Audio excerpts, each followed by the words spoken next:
podemos interpretar o princípio de Arquimedes, que vincula a ideia do empuxo, né?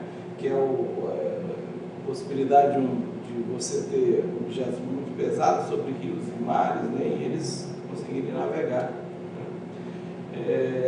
No empuxo, eu vou interpretar a ideia de duas figuras para poder entender melhor o que vai ser explicado. Eu coloco duas figuras, na qual uma eu tenho um barco, visto assim, com uma perspectiva, né? E esse barco ele está flutuando, né?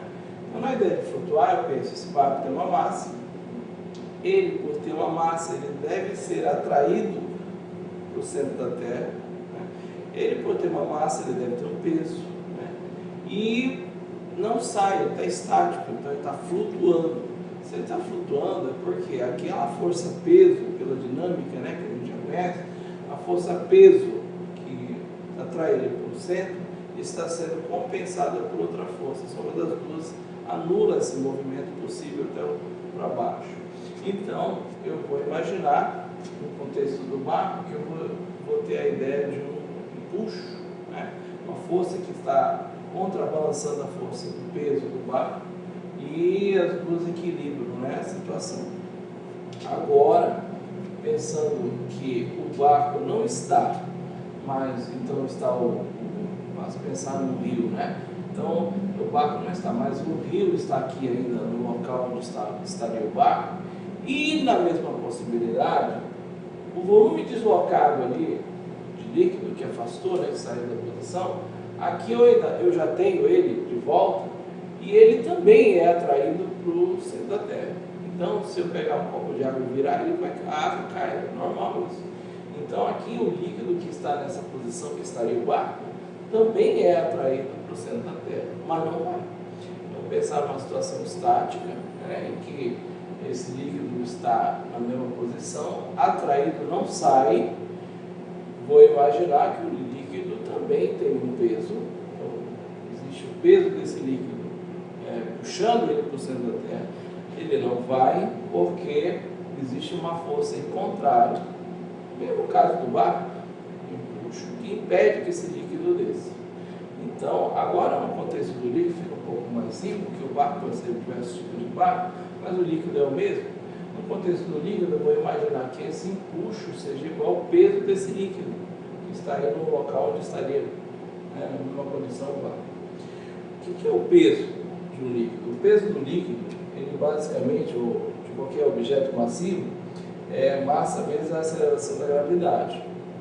Vamos lembrar que, no caso de fluidos, é difícil você fazer a pesagem, né, obter a massa do fluido de uma maneira convencional. Convencional é usar uma balança. Não é possível, a gente não tem uma certa habilidade para fazer o uso da balança. Então, uma outra maneira mais prática, no caso, no contexto de fluidos principalmente, é a ideia de você usar a massa específica, ou densidade volumétrica também, em que a massa do líquido dividido pelo volume vai ser a massa específica, né? No caso da água, né, esse valor gira em torno de 1000 kg por metro cúbico, né? 1 grama por centímetro cúbico. E para obter quanto seria a massa para o volume que eu tenho aí, no caso aí, esse volume que eu estou definindo, eu posso pensar na mesma expressão, multiplicar a massa específica, né, pelo volume, ou densidade volumétrica, né, pelo volume. E aí eu vou ter o valor da massa. É pensando nisso que eu vou calcular a ideia de, já sei que o empuxo é igual ao peso do líquido, né, que temos aí, porque não está descendo, né, vamos lembrar, ele não está indo para o centro da Terra, ele está permanecendo estático, flutuando. Então, eu sei que o empuxo vai ser igual, já que é o peso, né, do líquido, o peso vai ser massa do líquido vezes a gravidade, né, massa do líquido vezes a gravidade. E a massa do líquido, nós já sabemos, pode ser obtida através da massa específica vezes o volume. Então, substituindo essas expressões, eu vou ter o resultado final sendo este, em que o empuxo ele fica dependente da massa específica do líquido que eu estou considerando, o volume deslocado e a aceleração da gravidade, né? E então percebo uma dependência do empuxo em relação ao líquido e não em relação ao objeto que está deslocando. Vamos pensar então.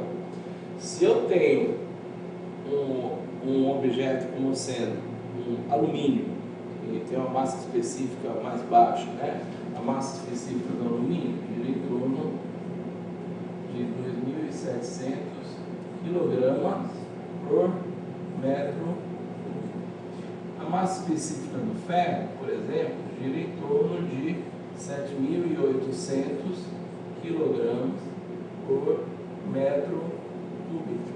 Se eu tiver, então, um metro cúbico de alumínio e um metro cúbico de ferro, eu já sei que o metro cúbico de ferro vai pesar mais, né? Porque a densidade que está vinculada a ele é maior. O cálculo que a gente tem para a massa vai ser maior. No entanto, se eu jogar os dois no mesmo lago, vamos pensar assim, eu tenho um metro cúbico de alumínio, eu tenho um metro cúbico de ferro, o volume igual vai determinar o mesmo volume deslocado, o líquido igual, a água, né? Pensar no lago, então o empuxo é igual nos dois, né?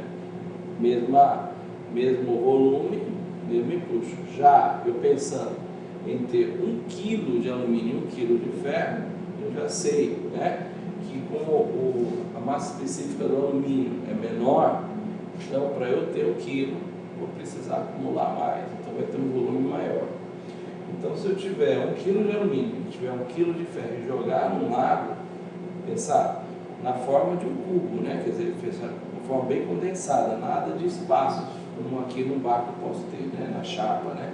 Mas pensar jogando 1 kg de alumínio, jogando 1 kg de ferro, eu já sei que o alumínio tem volume maior, então ele vai deslocar mais líquido, então o empuxo em cima de 1 kg de alumínio será maior que em cima de 1 kg de ferro na forma de um cubo, né?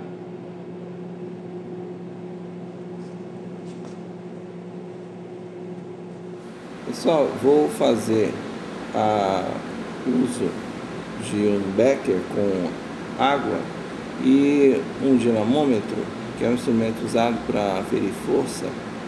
No momento aqui eu estou colocando no extremo um cilindro de plástico e o dinamômetro já está mostrando para nós na graduação um valor para esse peso do cilindro. O peso aqui por volta de 0,44 newton, né? O que acontece? Se eu mergulhar esse cilindro gradualmente, né, no becker, ou seja, deslocar volume de líquido da água aqui no caso, eu percebo que a aferição que o dinamômetro mostra sofre alteração. Eu percebo que essa aferição diminui. Para diminuir, a gente vai entender que o peso do cilindro ainda existe, tem massa, e a água deslocada indica um resultado que a gente sabe é o empuxo, contrário a esse peso. Então diminui o resultado que o dinamômetro vai aferir como força resultante, né? Então se eu retorno, desloco menos água, eu percebo que o dinamômetro mostra um valor maior. Quando eu mergulho, quanto mais água eu consigo deslocar com o cilindro, maior fica sendo o empuxo que surge e menor fica a marcação, a graduação que o dinamômetro mostra para nós, né? O valor aferido pelo dinamômetro. Então, o empuxo tem sem dúvida uma relação em relação ao volume deslocado. Lembrar, ele não depende do material. Se eu usasse aqui um outro cilindro de ferro, um outro cilindro de alumínio com o mesmo volume, o resultado no dinamômetro seria equivalente ao que eu tenho agora com o plástico.